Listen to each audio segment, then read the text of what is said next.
c'est un texte, parce qu'on ne trouve pas beaucoup de textes sur ce sujet-là. Ça, c'est un guide spirituel qui a apporté beaucoup à l'humanité, qui s'appelait Omram Mikhail Ivanov, qui avait une grande école de pensée spirituelle. Il est mort il y a 15 ans maintenant. Et il a écrit un livre sur le sens du végétarisme, et je voulais partager avec vous ce passage, qui a un peu fait une synthèse de tous les sujets dont on a parlé. Donc il dit, il faut arriver à se nourrir comme les abeilles. Il n'y a qu'elles qui ne produisent pas de déchets malpropres. Ce qu'elles mangent, c'est le nectar des fleurs, et ce qu'elles rejettent, c'est le miel. Voilà pourquoi les abeilles sont le symbole de la 6e race. Elles absorbent la nourriture la plus sublime, la transforment en miel et ne produisent pas d'impureté. À l'origine, l'homme était semblable à l'abeille. C'est à partir du premier péché que ses excréments ont commencé à sentir mauvais. Auparavant, tout était parfumé. Vous l'ignorez peut-être, mais chez les hommes très évolués, les sécrétions et les excrétions ne produisent aucune odeur désagréable. Les esprits parfaits ne produisent que de la lumière et de la vie. Ceux qui tuent les animaux pour les manger ont ensuite une lourde tête à payer.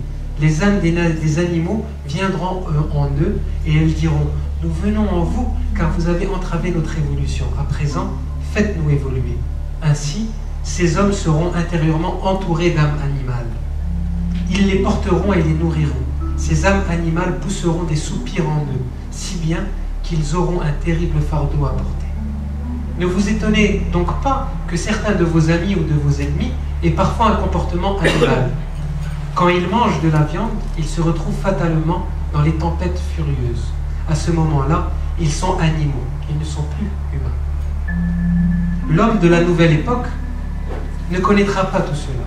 Rien de ce que vous dénommez humain ne l'est encore véritablement. En réalité, l'homme n'est pas encore venu sur cette terre, c'est encore le royaume des animaux qui se manifeste à travers l'humanité. Quand l'homme se manifestera, on verra qu'il est à l'image de Dieu, alors des événements splendides se produiront.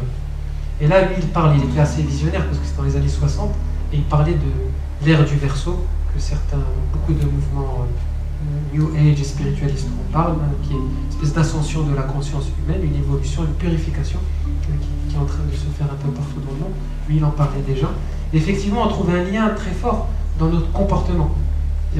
En tant qu'humanité, d'une façon générale, on est encore dans des comportements très animaux, très basiques, hein, dans la manifestation de nos émotions, la façon dont on traite le vivant et la vie autour de nous.